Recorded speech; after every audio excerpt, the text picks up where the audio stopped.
సామాన్య వాక్యము, సంక్షిప్త వాక్యము, సంయుక్త వాక్యం గురించి మీకు ఎక్కువ చెప్పాను. అందులో ఉన్నటువంటి మళ్ళీ సబ్ పార్ట్స్ గురించి చెప్పుకున్నాము. అందులో ఫస్ట్ మీకు ఏం చెప్పాను? సమాప్త క్రియ చెప్పాను, అసమాప్త క్రియ చెప్పాను. ఆ అసమాప్త క్రియ గురించి, సమాప్త క్రియ గురించి మళ్ళీ ఇప్పుడు వాక్యాల గురించి చెప్పుకున్నాం. ఈరోజు అంటే సామాన్య వాక్యం అంటే సింపుల్ సెంటెన్స్ అంటే ఇంగ్లీష్లో సామాన్య పదం అంటే ఒకే ఒక సమాప్త క్రియ ఉండాలి. ఏముండాలి? ఒకే ఒక సమాప్త క్రియ ఉండాలి. సమాప్త క్రియ అంటే సంపూర్ణ అర్థాన్ని ఇచ్చే క్రియను సమాప్త క్రియ అంటాము. అంటే అటువంటి క్రియ ఒకే ఒకటి ఉండాలి. కలిగిన వాక్యాన్ని ఇవ్వడం అంటే సామాన్య వాక్యం అంటారు. కేవలం ఏముండాలి? సమాప్త క్రియ మాత్రమే ఉండాలి. అటువంటి వాక్యం ఏమంటాము?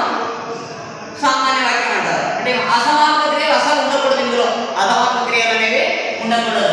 పోతన భాగవతం రచించిన, రాశాడు అంటే పూర్తి అర్థాన్ని ఇచ్చింది. ఇక్కడ సమాప్త క్రియ అనేది ఒకటి ఉంది. నెక్స్ట్ రాము చెట్టు ఎక్కాను, రాము చెట్టు ఎక్కగలడు, ఆయన రాము అన్నం తింటున్నాడు. ఇటువంటి వాక్యం అన్నింటినీ కూడా మనం ఏమంటాము? సామాన్య వాక్యం అంటారు. అంటే కేవలం ఏముంది? సమాప్త క్రియ మాత్రమే ఉండాలి, అసమాప్త క్రియ ఉండకూడదు. ఒకే ఒక సమాప్త క్రియ కలిగిన వాక్యాన్ని ఏమంటారంటే సామాన్య వాక్యం అంటారు. అది గుర్తుపెట్టుకుంటారు. ఒకే ఒక సమాప్త క్రియ ఉండాలి. అటువంటి వాక్యాన్ని ఏమంటాము? సామాన్య వాక్యం. ఇంగ్లీష్లో అయితే సింపుల్ సెంటెన్స్ అంటాము. ఇది సామాన్య వాక్యానికి సంబంధించింది.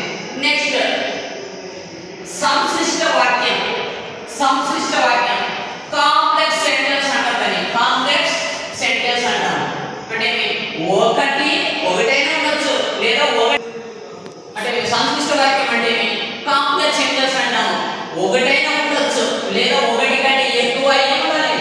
అసమాప్త క్రియలు సంపూర్ణ అర్థాన్ని ఇవ్వని అంటే ఏదైతే ఇవ్వబోతుందో అటువంటి క్రియలు ఏమన్నా అసమాప్త క్రియలు కలిగి ఉండి వాక్యం చివర అధికంగా వాక్యం చివర ఒకే ఒక సమాప్త క్రియ కలిగిన వాక్యాన్ని ఏమన్నామంటే సంశ్లిష్ట వాక్యం అంటారు. ఏమన్నారంటే ఒకటి లేదా ఒకటి కంటే ఎక్కువ అసమాపక క్రియలు అంటే మేము సంపూర్ణ అర్థాన్ని ఇవ్వని క్రియలు కలిగి ఉండాలి. ఒకటి ఉండొచ్చు, ఒకటి కంటే ఎక్కువ ఉండొచ్చు.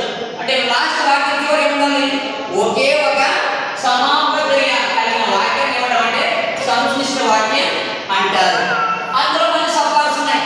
సంశ్లిష్ట వాక్యం కనుక 4 రకాలు ఉన్నాయి. అంటే కృష్ణ అన్నం తిని నిద్రపోయాడు.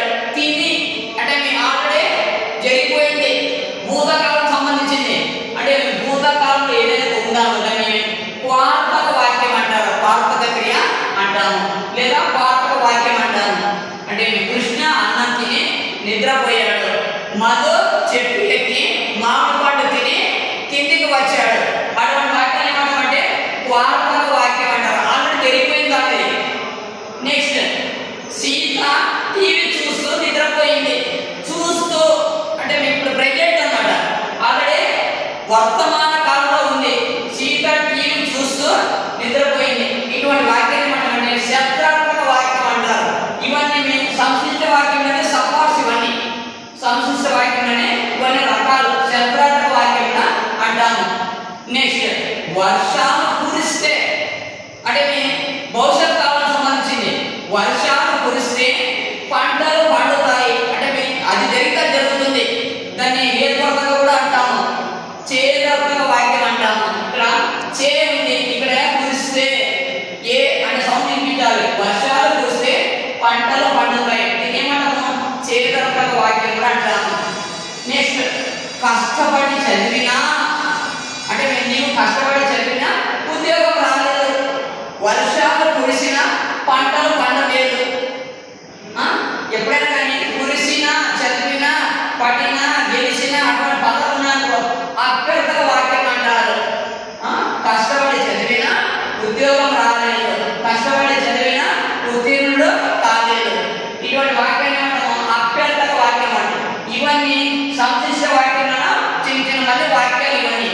దీన్ని ఒకటి లేదా ఒకటి కంటే ఎక్కువ అసమాప్త క్రియలు కలిగి ఉంటే వాక్యం చివర ఒకే ఒక సమాప్త క్రియ కలిగిన వాక్యాన్ని సంశ్లిష్ట వాక్యం అంటారు. ఇది కాంప్లెక్స్ సెంటెన్స్ సంబంధించింది. నెక్స్ట్ సంయుక్త వాక్యం. సంయుక్త వాక్యం కాంపౌండ్ సెంటెన్స్ అంటారు. కాంపౌండ్ ఒకటి కంటే ఎక్కువ ఉండాలి, ఒకటి కంటే ఎక్కువ ఉండాలి, ఒకటి కంటే ఎక్కువ ఏముండాలి, సమాప్త క్రియలు ఉండాలి. అసమాప్త క్రియలు అసలే ఉండకూడదు. ఒకటి కంటే ఎక్కువ సమాప్త క్రియలు కలిగిన వాక్యాన్ని ఏమంటారంటే సంయుక్త వాక్యం అంటారు. అటువంటి వాక్యం ఏమంటారు, సంయుక్త వాక్యం అంటారు. ఇందులో మనిషి అనే పార్ట్స్ మళ్ళీ 3 రకాలు ఉన్నాయి. రాత కవిత్వం రాస్తుంది సమాప్త క్రియనే, పాటలు పాడుతుంది సమాప్త క్రియనే, మరియు నాటకాలు రాస్తుంది ఇక్కడ రాస్తుంది పాడుతుంది, ఇవన్నీ సమాప్త క్రియలే. కానీ ఇదేమున్నాయి, సంకలనం అంటే కూడిక. రాత కవిత్వం రాస్తుంది, పాటలు పాడుతుంది, మరియు అని పదవచనంతో ఖచ్చితంగా చేసి సంకలన సంబంధ వాక్యం అంటారు. సంకలన సంబంధ వాక్యం అంటారు. ఇది మీ సంయుక్త వాక్యం ఒక పాత్ర.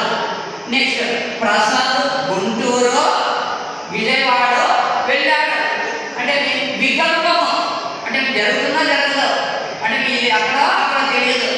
ఆయన ఇంజనీరో లేదా డాక్టర్ చదువుతున్నాడు తెలియదు అంటే ఇక్కడ వికల్పము అదా ఇక అంటే ప్రసాద్ గుంటూరు విజయవాడ వెళ్ళాడు. ఆయన చదివేది ఇంజనీరింగ్, తర్వాత ఇంకేంటిగా ఎంసెట్లో ఏదో ఒకటి రాస్తున్నాడు. నెక్స్ట్ దీని ఏమంటాము, వికల్ప సంబంధ వాక్యం అంటారు. డాక్టర్ ఇంజనీర్ చదువుతున్నాడు. నెక్స్ట్ అంటే వైరుధ్యము, అసలే దాని సంబంధం ఆపోజిట్ ఉంటుంది. ప్రభుత్వం చట్టాలు చేస్తుంది కానీ అమలు చేయదు. ప్రభుత్వం చట్టాలు చేస్తుంది కానీ అంటే ఆల్రెడీ ఉంటుంది ఆపోజిట్ వస్తుంది, వైరుధ్యము, దానికి సంబంధం లేదు. ప్రభుత్వం అయితే చట్టాలు చేస్తుంది కానీ దాన్ని పాటిస్తుందా, చేయదు. ప్రభుత్వం చట్టాలు చేస్తుంది కానీ అమలు చేయదు. దీన్ని ఏమంటాము, వైరుధ్య సంబంధ వాక్యం అంటే విరుద్ధమైన దానికి సంబంధం లేదు. ఇటువంటి వాక్యాన్ని ఏమంటారంటే సంయుక్త వాక్యం అంటారు. ఇది మన డిగ్రీలో ఉన్నటువంటి ఒక వాక్యానికి సంబంధించిన క్లాసులో చెప్పడం జరిగింది. తర్వాత రేపు